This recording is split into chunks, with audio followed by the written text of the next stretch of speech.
मंत्रिमंडल के मेरे सभी सहयोगी, बायोटेक सेक्टर से जुड़े सभी महानुभाव, देश विदेश से आए अतिथिगण, एक्सपर्ट्स, निवेशक, एसएमई और स्टार्टअप सहित इंडस्ट्री के सभी साथी, देवी और सज्जनों, देश की पहली बायोटेक स्टार्टअप एक्सपो इस आयोजन के लिए, इसमें हिस्सा लेने के लिए और भारत की एक शक्ति का दुनिया को परिचय कराने के लिए मैं आप सबको बहुत बहुत बधाई देता हूं।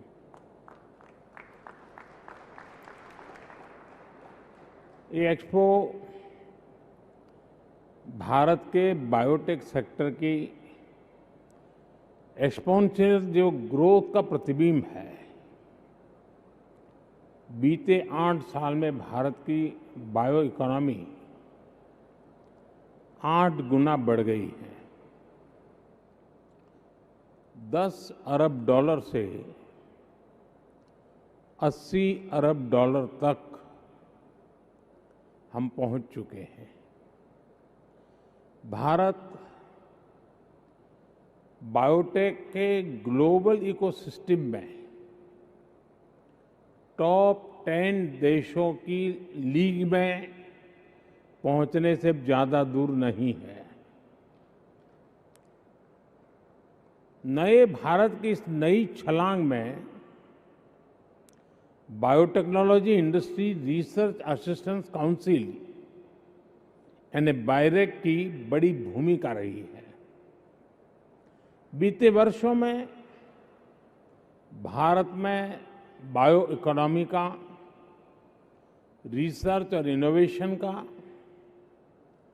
जो अभूतपूर्व विस्तार हुआ है, उसमें बायरेक का अहम कंट्रीब्यूशन रहा है। मैं आप सभी को बायरेक के 10 वर्ष की इस सफल यात्रा के लिए, इस महत्वपूर्ण पड़ाव पर अनेक अनेक बधाई देता हूं।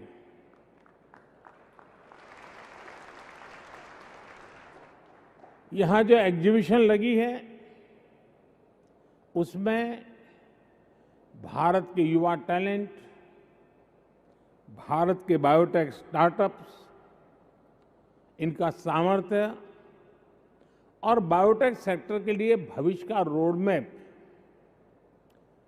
बहुत बखूबी, सुंदरतापूर्वक वहां प्रस्तुत किया गया है। ऐसे समय में जब भारत अपनी आजादी के अमृत महोत्सव मना रहा है, अगले 25 वर्षों के लिए नए लक्ष्य तय कर रहा है, तब बायोटेक सेक्टर देश के विकास को नई गति देने के लिए बहुत महत्वपूर्ण है। एग्जीबिशन में शोकेस किए गए बायोटेक स्टार्टअप्स और बायोटेक इन्वेस्टर्स और इंक्यूबेशन सेंटर्स नए भारत की एस्पिरेशंस के साथ चल रहे हैं। आज यहां जो थोड़ी देर पहले जो ई पोर्टल लॉन्च किया गया है, उसमें हमारे 750 बायोटेक प्रोडक्ट लिस्टेड हैं। ये भारत की बायो इकोनॉमी के सामर्थ्य और उसके विस्तार को भी और उसकी विविधता को दिखाता है। साथियों, इस हॉल में बायोटेक सेक्टर से जुड़ा करीब करीब हर सेक्टर मौजूद है। हमारे साथ बड़ी संख्या में ऑनलाइन भी बायोटेक प्रोफेशनल जुड़े हुए हैं। आने वाले 2 दिनों में आप इस एक्सपो में बायोटेक सेक्टर के सामने अवसरों और चुनौतियों पर चर्चा करने वाले हैं। बीते दशकों में हमने दुनिया में अपने डॉक्टर्स, हेल्थ प्रोफेशनल्स की रेपुटेशन को बढ़ते हुए देखा है। दुनिया में हमारे आईटी प्रोफेशनल्स की स्किल और इनोवेशन को लेकर ट्रस्ट का जो माहौल है वो एक नई ऊंचाई पर पहुंचा है। यही ट्रस्ट, यही रेपुटेशन इस दशक में भारत के बायोटेक सेक्टर, भारत के बायो प्रोफेशनल्स के लिए होते हुए हम सब देख रहे हैं। ये मेरा आप पर विश्वास है, भारत के बायोटेक सेक्टर पर विश्वास है। ये विश्वास क्यों है, इसकी वजह पर भी मैं विस्तार से बात करना चाहूंगा। साथियों, आज अगर भारत को बायोटेक के क्षेत्र में अवसरों की भूमि माना जा रहा है तो उसके अनेक कारणों में 5 बड़े कारण मैं देखता हूं। पहला, diverse population, diverse climate zones. दूसरा, भारत का टैलेंटेड ह्यूमन कैपिटल पूल। तीसरा, भारत में ईज ऑफ डूइंग बिजनेस के लिए बढ़ रहे प्रयास। चौथा, भारत में लगातार बढ़ रही बायो प्रोडक्ट्स की डिमांड। और पांचवा, भारत के बायोटेक सेक्टर यानी आपकी सफलताओं का ट्रैक रिकॉर्ड।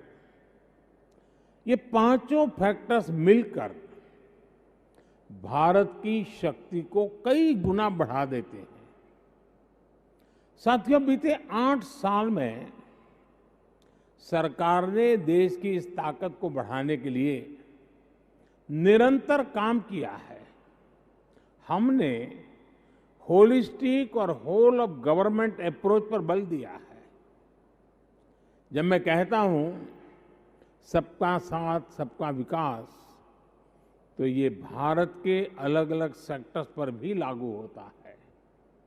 एक समय था जब देश में ये सोच हावी हो गई थी कि कुछ ही सेक्टर्स को मजबूत किया जाता था, बाकी को अपने हाल पर छोड़ दिया जाता था। हमने इस सोच को बदल दिया है, इस अप्रोच को बदल दिया है। आज के नए भारत में हर सेक्टर में उसके विकास से ही देश के विकास को गति मिलेगी। इसलिए हर सेक्टर का साथ, हर सेक्टर का विकास, ये आज देश की जरूरत है। इसलिए हम हर उस रास्ते को एक्सप्लोर कर रहे हैं जो हमारी ग्रोथ को मोमेंटम दे सकता है। सोच और अप्रोच में ये जो महत्वपूर्ण बदलाव आया है वो देश को नतीजे भी दे रहा है। हमने अपने मजबूत सर्विस सेक्टर पर फोकस किया तो सर्विस एक्सपोर्ट में $250 बिलियन का रिकॉर्ड बनाया। हमने गुड एक्सपोर्ट पर फोकस किया तो $420 बिलियन के प्रोडक्ट के एक्सपोर्ट का भी रिकॉर्ड बना दिया।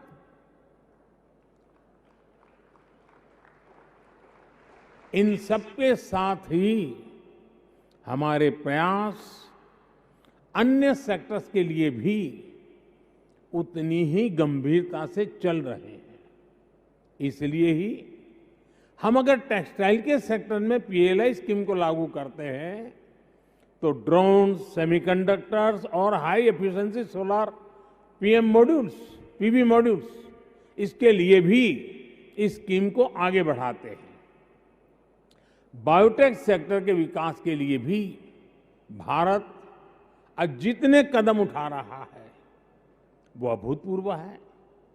साथियों, सरकार के प्रयासों का आप हमारे स्टार्टअप इकोसिस्टम में भली भांति उन बातों को बहुत विस्तार से देख सकते हैं। बीते 8 वर्षों में हमारे देश में स्टार्टअप्स की संख्या कुछ 100 से बढ़कर 70,000 तक पहुंच गई। ये 70,000 स्टार्टअप्स लगभग 60 अलग अलग इंडस्ट्रीज में बने हैं। इसमें भी 5,000 से अधिक स्टार्टअप्स बायोटेक से जुड़े हैं।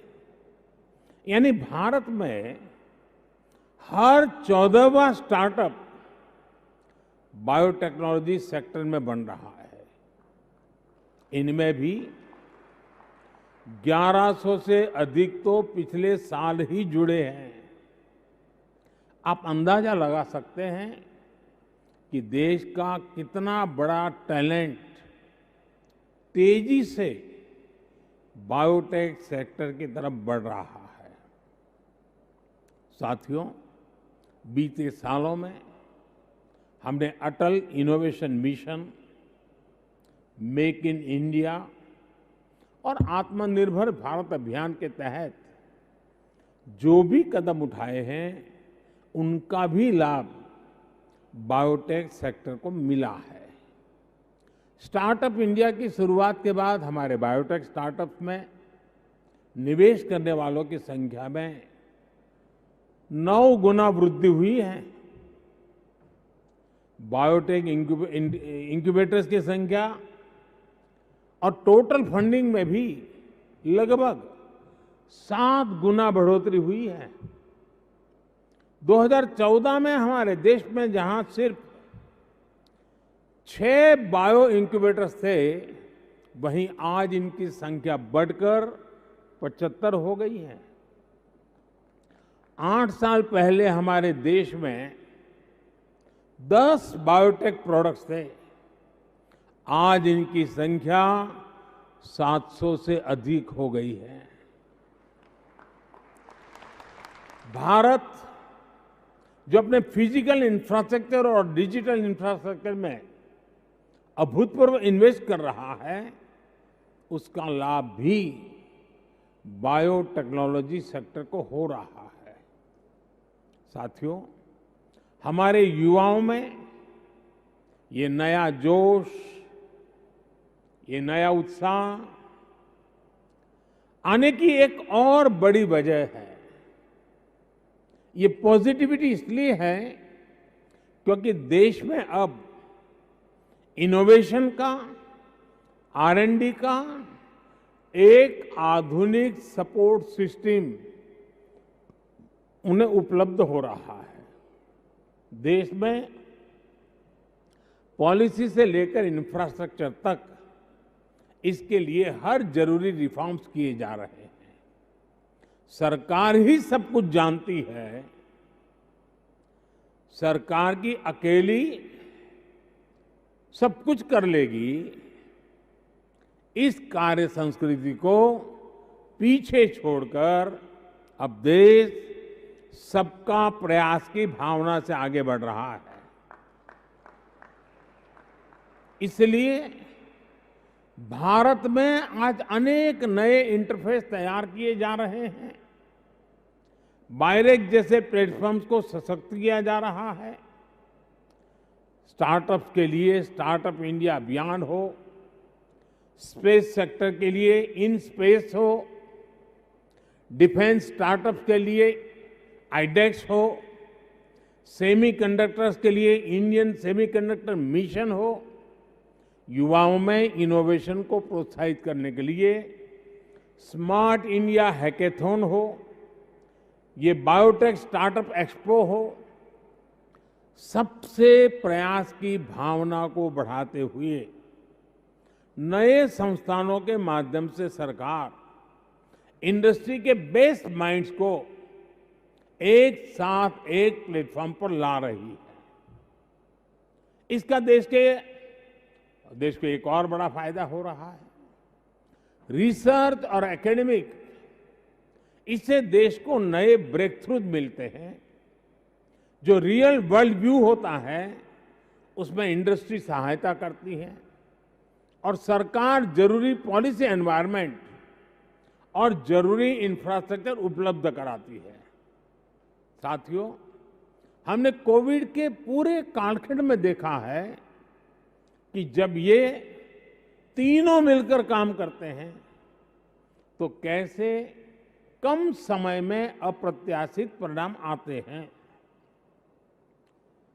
आवश्यक मेडिकल डिवाइस, मेडिकल इंफ्रा से लेकर वैक्सीन रिसर्च, मैन्युफैक्चरिंग और वैक्सीनेशन तक भारत ने वो कर दिखाया जिसकी किसी ने कल्पना नहीं की थी। तब देश में भांति भांति के सवाल उठ रहे थे।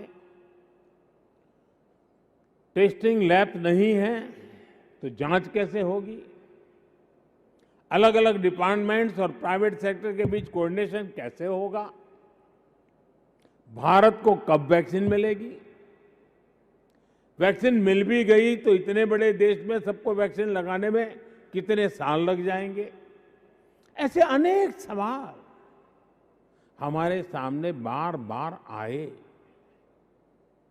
लेकिन आज सबका प्रयास की ताकत से भारत ने सारी आशंकाओं का उत्तर दे दिया है। हम लगभग 200 करोड़ वैक्सीन डोज देशवासियों को लगा चुके हैं। बायोटेक से लेकर तमाम दूसरे सेक्टर्स का तालमेल सरकार, इंडस्ट्री और एकेडेमिया का तालमेल भारत को बड़े संकट से बाहर निकाल लाया है। साथियों, बायोटेक सेक्टर सबसे अधिक डिमांड ड्रिवन सेक्टर में से एक है। बीते वर्षों में भारत में ईज ऑफ लिविंग के लिए जो अभियान चले हैं, उन्होंने बायोटेक सेक्टर के लिए नई संभावनाएं बना दी हैं। आयुष्मान भारत योजना के तहत गांव और गरीब के लिए जिस प्रकार इलाज को सस्ता और सुलभ किया गया है, उससे हेल्थ केयर सेक्टर की डिमांड बहुत अधिक बढ़ रही है। बायोफार्मा के लिए भी नए अवसर बने हैं।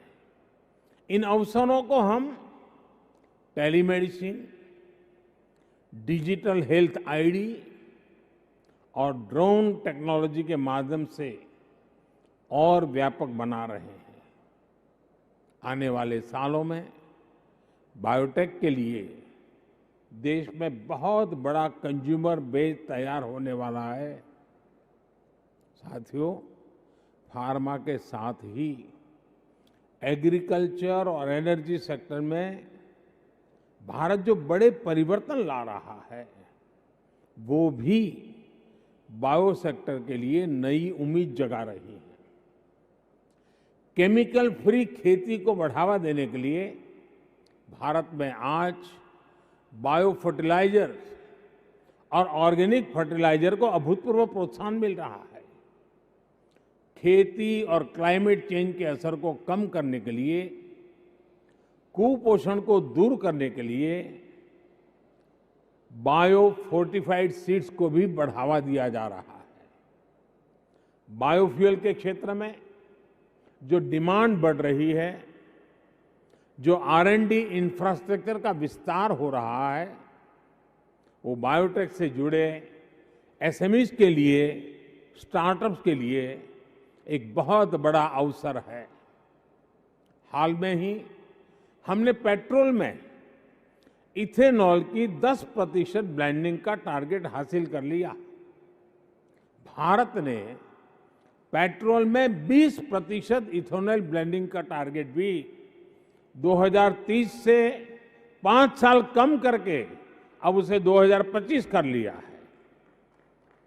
ये सारे प्रयास बायोटेक के क्षेत्र में रोजगार के भी नए अवसर बनाएंगे, बायोटेक प्रोफेशनल्स के लिए नए मौके बनाएंगे। सरकार ने अभी हाल में जो लाभार्थियों के सैचुरेशन, गरीब के 100% सशक्तिकरण का अभियान शुरू किया है, वो भी बायोटेक सेक्टर को नई ताकत दे सकता है। यानी बायोटेक सेक्टर की ग्रोथ के लिए अवसर ही अवसर है। भारत की जेनरिक दवाओं, भारत की वैक्सीनेशन, जो ट्रस्ट दुनिया में बनाया है, जितने बड़े लेवल पर हम काम कर सकते हैं, वो बायोटेक सेक्टर के लिए एक और बड़ा एडवांटेज है।